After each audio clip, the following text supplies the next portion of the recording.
Welcome back. Dale Myers with Vision Advanced. Today we're going to talk about price testing. Can Amazon teach me how to optimize price? So price testing involves basically letting our customers set the price, or at least getting information from them about the price. I was doing a search recently for a couple of different things on Amazon, and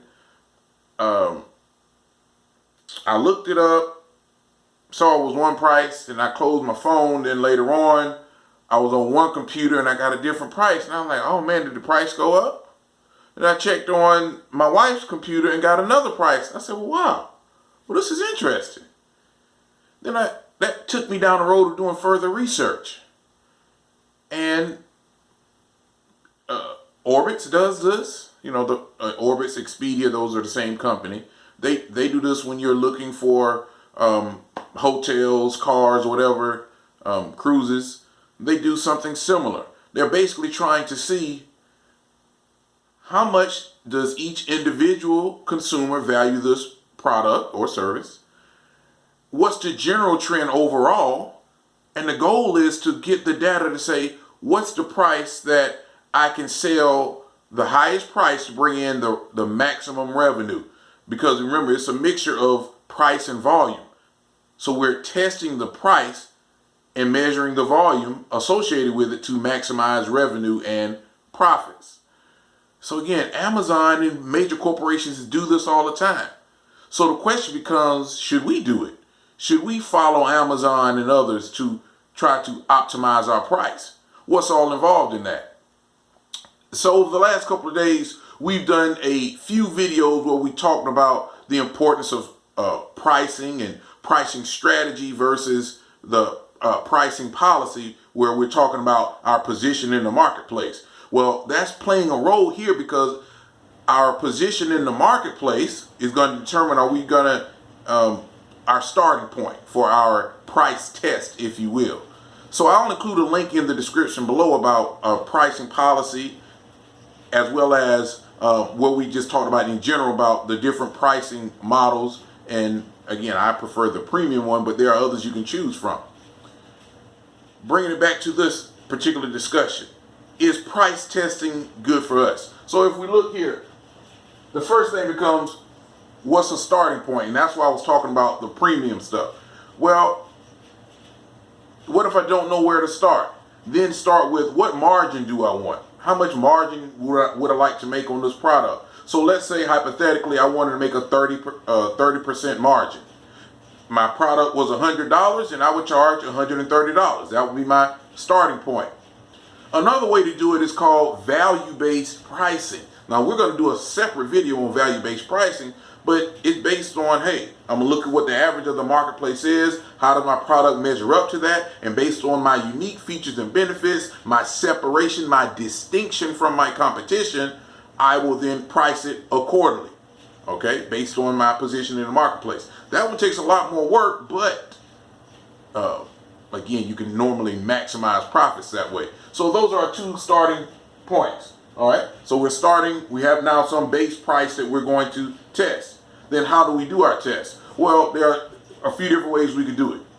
We can, so first I wrote some notes. Use technology. Now technology is broad, so we're going to talk about a few different things. But we can choose to give everybody the same price for a period of time and then change that price across that same group, and then over time, increase or decrease the price. Or we can give different people different prices for the exact same product. Again, what Amazon and Expedia tend to do. And again, we'll do another video, but lots of companies are actually doing this. There's a reason why. So when I said technology, on your website, you can do this, depending on the technology that you have. Do you have the ability to do what Amazon and these other companies are doing so when the visitors come to your website, can you show them different prices and then track that data? You can certainly do this if you have an email list. This is sort of like A/B testing, where you send one group one email and with one price and then send another group. If you're going to do that, I would say you select subgroups to do that. And don't send it to your whole list, but send it to subgroups, and then over time once you analyze the data, then you do a rebroadcast. Geography. Many businesses do this. Often companies will test market something in a smaller city.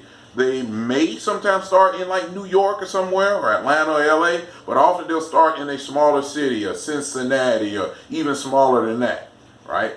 And they'll test it out and with the thought that the people in this geographic location are representative of everyone else, and so they test it in one area and then expand it outward. Price steps. I already talked about that one.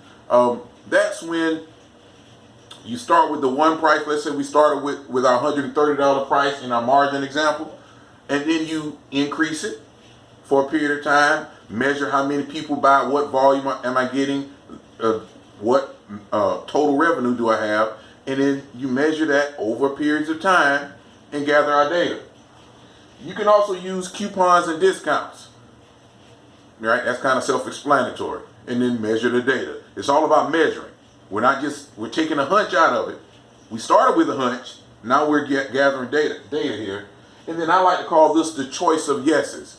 Well, instead of having one product, can you take a product or service and kind of have different levels so that you're testing the price point of different things, trying to say, hey, if I gave them this, how many people would like to buy this? But what if I added this layer on top and charge a little bit more? Now, how many people want that? And then if I have a higher level, so gather the data and see which of these three sells the most, gives me the greatest revenue and profit. All right, so it's a lot of work involved in that, but it's worth it. If Amazon, Orbitz, Expedia, and many other companies are doing it, do you think it's worth it?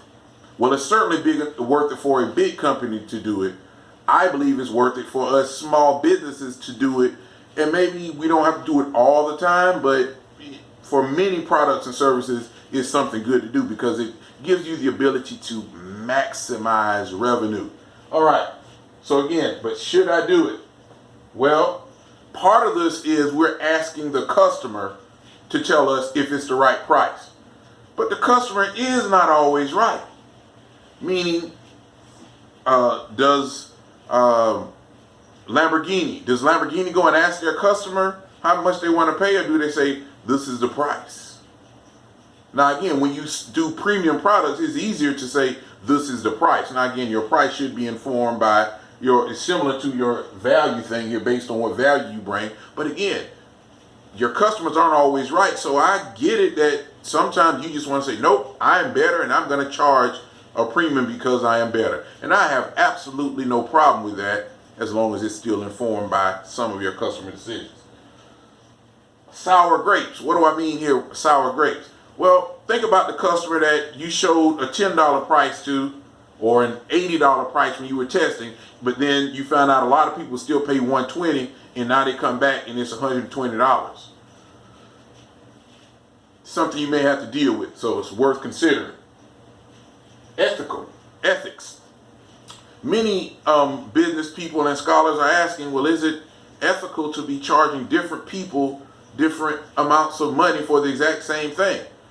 We'll have that discussion for another day. That's kind of really tied into this value-based billing, which I am a proponent of, or value-based pricing, I should say. And then the last thing, we're talking about analyzing data to inform our decisions, but do we have enough data? Way back in high school or college, if you went to college, there was this thing called statistically significant. Do we have enough data? Did we go out and talk to enough people, and do we have semi-controlled experiments enough to inform us? You're not working on a PhD, so you don't have to go into all the details, but is it statistically significant, what you're looking at? So Amazon does this. Huge companies do this. Price testing, talking to the customers, testing out their products at different price points to see what's the most I can charge to get the right volume of people to buy, and then go from there. I think that in many cases, it's a great thing for entrepreneurs and small businesses to do. So my question to you is, What have you done to price test? Did you have any takeaways from it? Please leave a comment in the box below. Thumbs up the video, please. Share it with your friends, all of your small business owners, because we know that pricing is a hugely, vitally important thing. Subscribe if you have not. I'm Dale Myers with Vision Advance. It's been a privilege to serve you today. We'll see you soon. Take care.